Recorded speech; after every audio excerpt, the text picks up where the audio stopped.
पानीपत के पटी कल्याणा गांव में कैरोनामा कंपनी को जमीन देकर वहां अपनी कंपनी खोलने का सपना देखने वाले स्थानीय दबंग नेता मदन चोकर और उनके बेटे की करतूतें परत दर परत खुलती ही जा रही हैं। जिस कंपनी ने करोड़ों कमाने के सपने देखे, मदन चोकर की हरकत तब सामने आई जब एक के बाद एक विभाग की जांच शुरू हुई और जो जमीन सरकारी विभागों के अधीन है उसे वो आगे लीज पर कैसे दे सकते थे।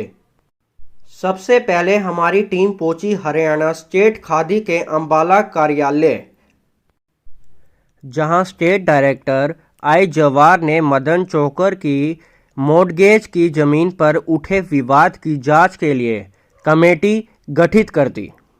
सर, ये जो मदन चोकर ने खादी ग्राम उद्योग की मॉर्गेज हुई जमीन को एक अलग कंपनी को लीज डीड पर दिया और जो भी घोटाला हुआ, क्या जानकारी आप तक पहुंची है और क्या एक्शन हुआ?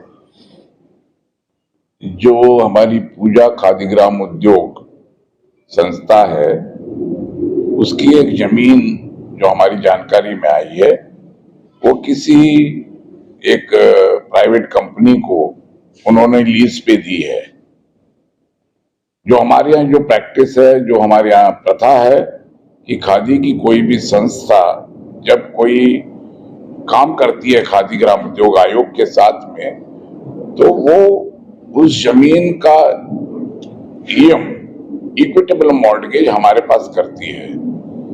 वो इक्विटेबल मॉर्गेज एक साइंटिफिक मेथड में किया जाता है कि और उसको हमारे पास रखा जाता है ताकि कंटिन्यूस हम उनको फंडिंग कर सकें।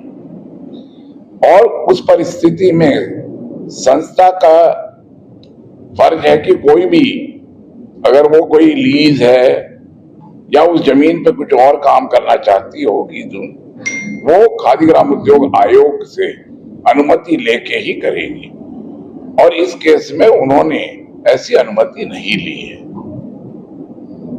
जो बाद में अगर जब पता लगा कि पूजा खादी ने ये कर दिया है, अब पूजा खादी पर क्या एक्शन होगा? देखिए, पूजा खादी ने जो लीज जो हमारे इक्विटेबल मॉर्गेज किया है, अब उसके ऊपर हमने कमेटी गठित की है जो उसके जो भी ये जो फैक्ट हैं, जो भी हैं, दोनों वहां जाकर वो उनके जो भी डॉक्यूमेंट्स है वेरीफाई करके और उसके बाद ही कोई निर्णय लिया जा सकेगा। अक्सर ऐसे मामलों में किस तरह की कार्रवाई होती है, एफआईआर या सजा या किस तरह का? देखिए, क्योंकि वो जमीन अभी भी हमारे अधीनस्थ ही है, the land has not been, हमारे पास ही है और लैंड का राइट्स आज भी हमारे पास है, जमीन कहीं नहीं गई है। उन्होंने ये गलती की है, किसी कंपनी के साथ में टाई अप कर लिया, वो उनकी कंपनी और पूजा खादी ग्राम उद्योग के बीच का मसला है।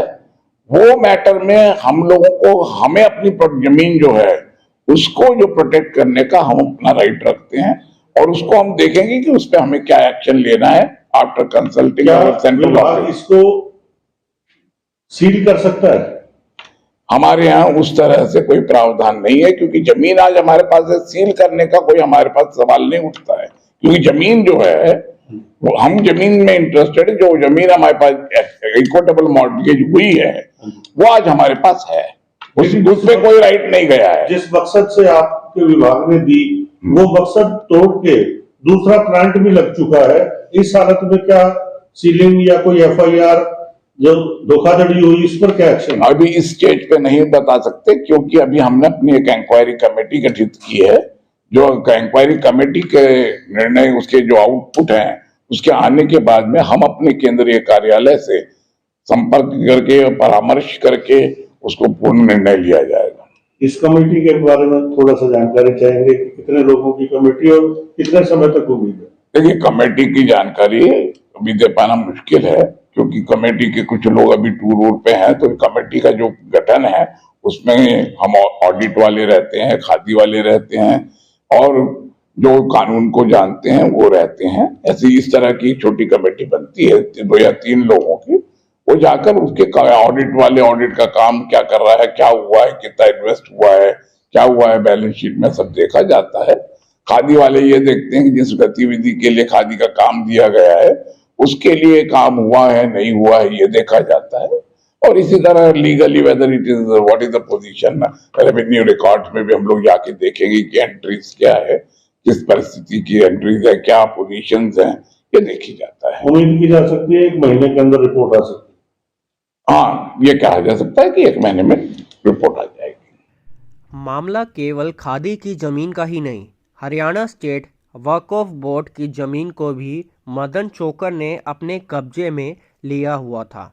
और आपको बताते हैं 60 साल के लिए कैरोरामा कंपनी को पट्टे पर देने का लिखित रजिस्ट्रेशन भी करवा चुका था। हमें अम्बाला में ही वक्फ बोर्ड के अधिकारी दीन मोहम्मद से पूछा तो उनका जवाब भी सुन लीजिए। सर, पट्टी कल्याणा गांव का मामला है। मदन चोकर नाम के एक व्यक्ति ने वक्फ बोर्ड की जमीन पर न केवल कब्जा किया हुआ है, बताता है कि लीज पर है 60 साल की।